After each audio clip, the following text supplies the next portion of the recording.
Jenderal Purnawirawan Prabowo Subianto, yang juga adalah alumni Partai Golkar, disempurnakan lagi dengan memakai dasi warna kuning hari ini. Jas boleh hitam, tapi dasi tetap kuning. Artinya Golkar tetap ada di dalam hati bahwa kepada saya, bahwa Presiden datang atau tidak. Saya katakan kepada mereka bahwa insya Allah selama doktrin karya-kekaryaan masih ada di sanubari Bapak Presiden Prabowo, insya Allah beliau akan hadir, dan hari ini tetap akan ada. Yang saya hormati Bapak Wakil Presiden Republik Indonesia, Bapak Gibran Raka Buming Raka, yang hadir bersama-sama kita juga. Kita berikan aplaus. Terima kasih Bapak Wakil Presiden. Yang saya hormati Wakil Ketua MPR, abang saya Bang Muzani, terima kasih. Yang juga adalah Sekretaris Jenderal Partai Gerindra. Oh, mohon maaf, Ketua MPR RI. Berarti respon kader partai untuk cinta Gerindra ini tinggi. Masuk barang, masuk. Yang saya hormati Ketua DPR RI, kakak saya Ibu Puan Maharani, kata Ketua Panitia Perempuan Hebat katanya. Yang saya hormati seluruh anggota kabinet Merah Putih yang sempat hadir, yang mohon maaf saya tidak sebut satu persatu. Ketua-ketua umum partai politik yang sempat hadir, yang mohon maaf saya tidak sebut satu persatu. Lebih khusus yang saya hormati Wakil Presiden ke-10 dan ke-12 yang juga mantan Ketua Umum DPP Partai Golkar, Bapak Muhammad Yusuf Kalla, yang sudah hadir bersama-sama kita. Ini kader Golkar yang pasca reformasi punya jabatan Wapres 2 kali dan presidennya berbeda, cuma Pak Yusuf Kalla aja. Itu terjadi karena dari Ketua Golkar, kira-kira begitu.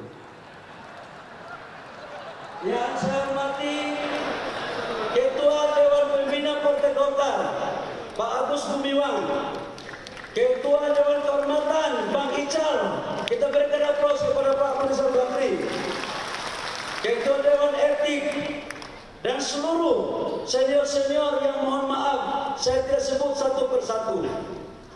Sekretaris Jenderal, Wakil-Wakil Ketua Umum, Bendahara Umum, dan seluruh pengurus DPP Partai Golkar yang hadir pada hari ini.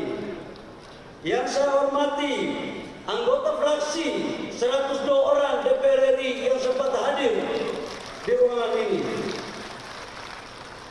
Para Ketua Ormas Harta Karya, Ketua-Ketua Golkar DPD 1, DPD 2 yang saya muliakan yang hadir pada hari ini,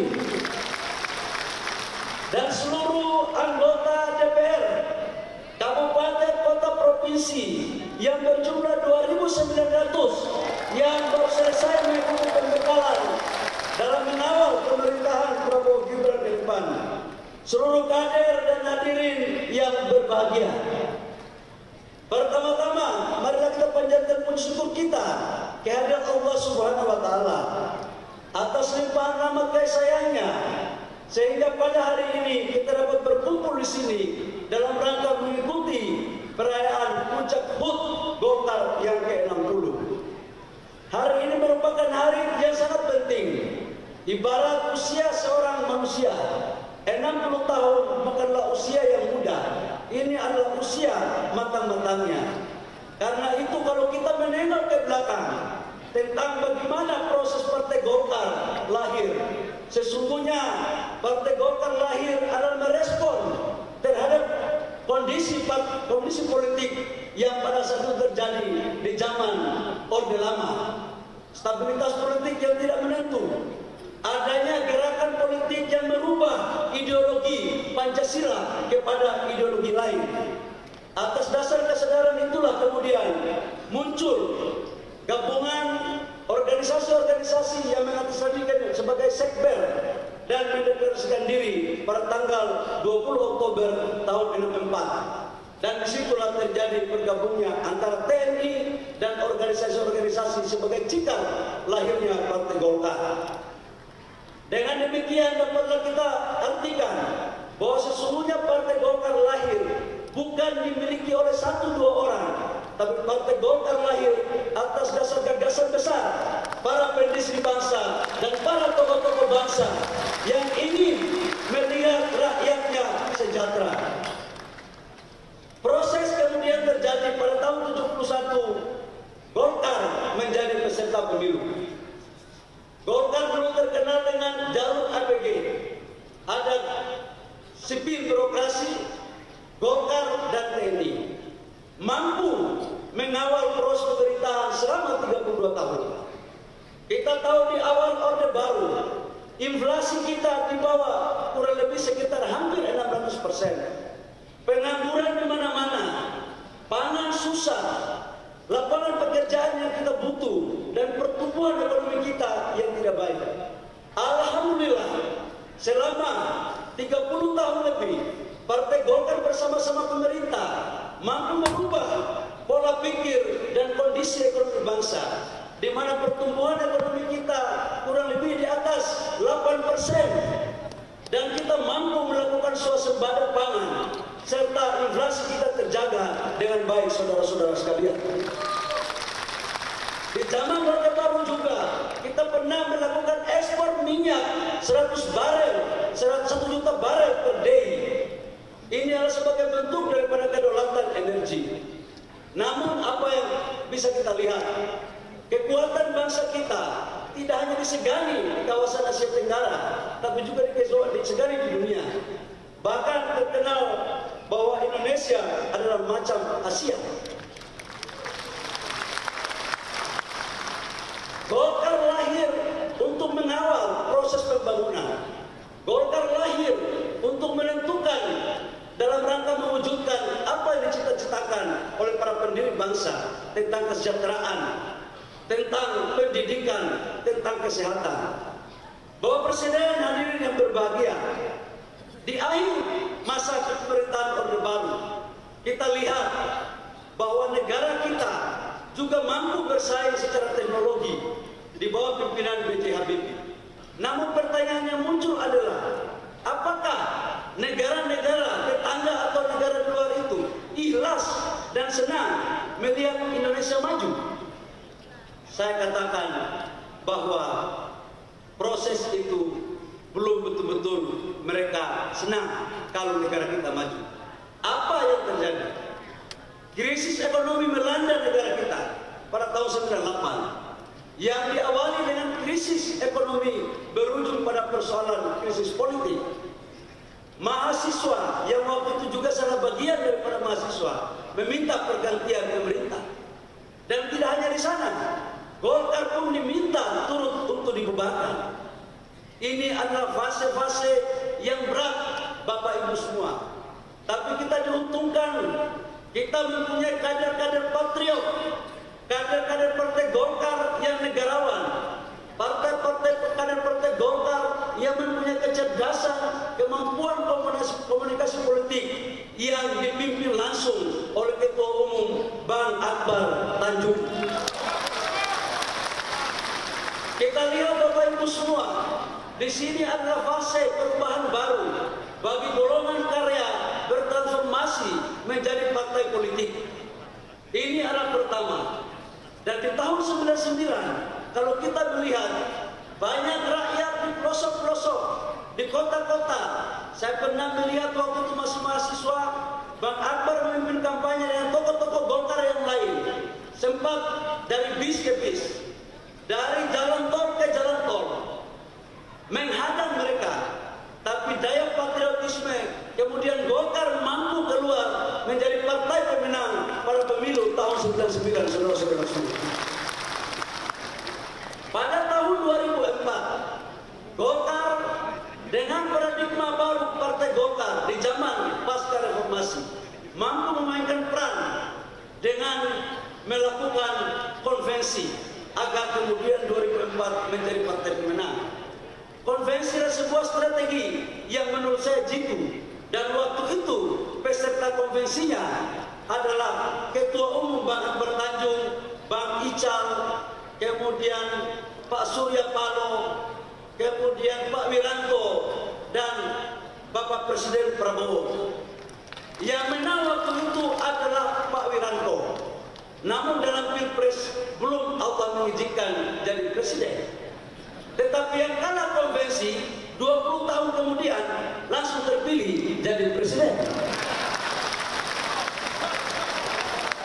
Jadi memang di Golkar ini ya ketua umum itu belum tentu jadi presiden. Belum tentu. Karena Golkar ini inklusif. Dan itu telah dicontohkan oleh Bang Akbar. Beliau ketua umum membuka diri bagi yang lain untuk ikut berkompetisi. Artinya apa?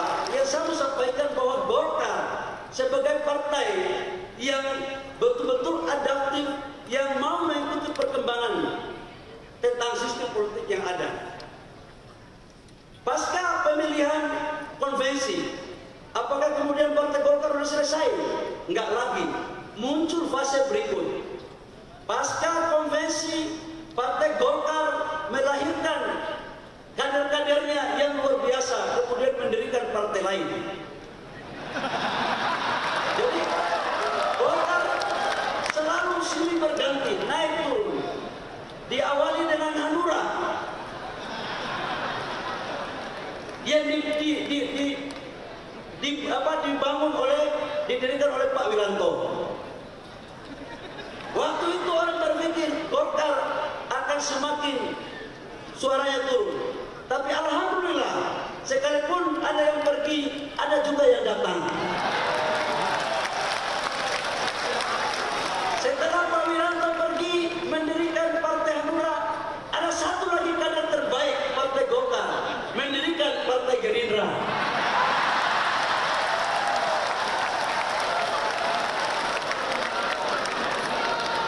Belum berakhir, Partai Gerindra pergi, satu lagi kader terbaik Partai Golkar mendirikan Nasdem. Bagi Golkar adalah itu hal yang biasa-biasa saja. Karena Golkar sebagai ibu kandung menganut mazhab doktrin karya kekaryaan. Golkar menghargai perbedaan pilihan kader-kader Partai Golkar. Karena sesungguhnya Golkar adalah gudang daripada kader-kader yang berkualitas.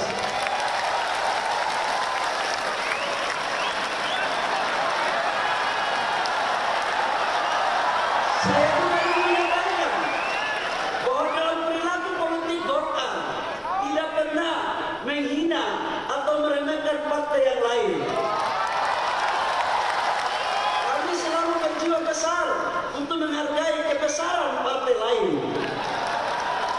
Dan oleh karena itu dalam perspektif hubungan kami dengan partai-partai yang lain, khususnya alumni-alumni Partai Golkar, kami seperti satu rumah, cuma beda kamar saja.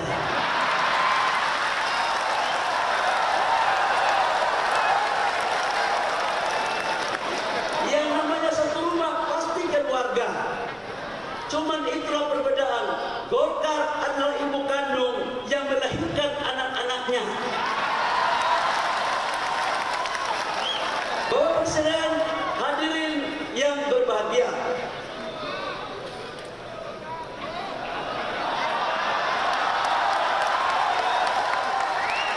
Pasca reformasi dan pasca transisi Golkar, kemudian di tahun 2024 adalah tahun politik. Kita sadari bahwa dalam tahun 2024 adalah tahun politik di mana mampu kita melewati proses pileg, pilpres, dan pilkada.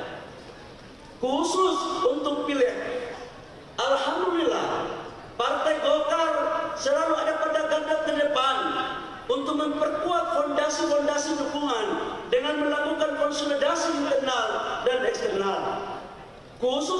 konsolidasi internal, melakukan konsolidasi struktural dari tingkat DPP, DPD 1, DPD 2, kecamatan, desa, sampai dengan tingkat RT. Tidak hanya melakukan konsolidasi, juga mampu memberikan diklat-diklat, training-training sebagai bagian daripada kebesaran Partai Golkar. Dan alhamdulillah, hasil daripada pileg, Golkar mampu meraih suara sebesar 102 kursi di DPR RI. Kami nomor 2, Bapak Presiden. Kami nomor 2, ya di bawah dikit PDIP, di atas dikit Gerindra. Kami di tengah-tengah saja. Dan ini mencerminkan, tetapi untuk DPR Kabupaten Kota, izinkan kami Bapak Presiden dan seluruh ketua-ketua umum partai lain bahwa Golkar menang di 15 provinsi dan sekaligus menjadi ketua DPR provinsi dan menang di 300 lebih kabupaten kota dengan total jumlah anggota DPR kabupaten kota sebesar 290 dan yang terbanyak dibandingkan dengan partai-partai yang lain. Dan malam hari ini semua mereka ada di sini, Bapak Presiden.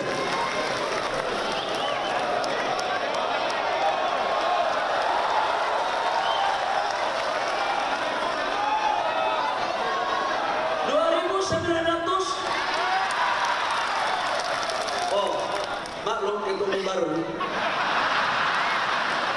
Kalau datanya belum clear itu salah sekjen. Bapak Presiden dan hadirin yang saya hormati, terkait dengan Pilpres, alhamdulillah Golkar bersama-sama Partai Gerindra dan Partai Koalisi telah bersepakat untuk mencalonkan pasangan calon presiden pada saat itu Prabowo Gibran dengan nomor urut 2. Golkar dan partai koalisi yang lain bersama-sama bekerja keras untuk memenangkan pasangan kita untuk menjadi presiden dan wakil presiden. Alhamdulillah juga, alhamdulillah terpilih dengan suara signifikan sebagai presiden dan wakil presiden. Ini karena sudah banyak belajar soalnya dari konvensi dan beberapa kali ini ilmunya udah semuanya pas, apalagi Golkar dukung. Jadi insya Allah menjadi yang terbaik bagi rakyat bangsa dan negara. Selain daripada Pilpres, yang terakhir yang baru kita saksikan bersama-sama adalah Pilkada. Pemilu kada baru selesai. Banyak kenangan, cerita, dan tulisan dari lubuk hati maupun dari lubuk-lubuk yang lain, yang hampir suaranya semuanya sama.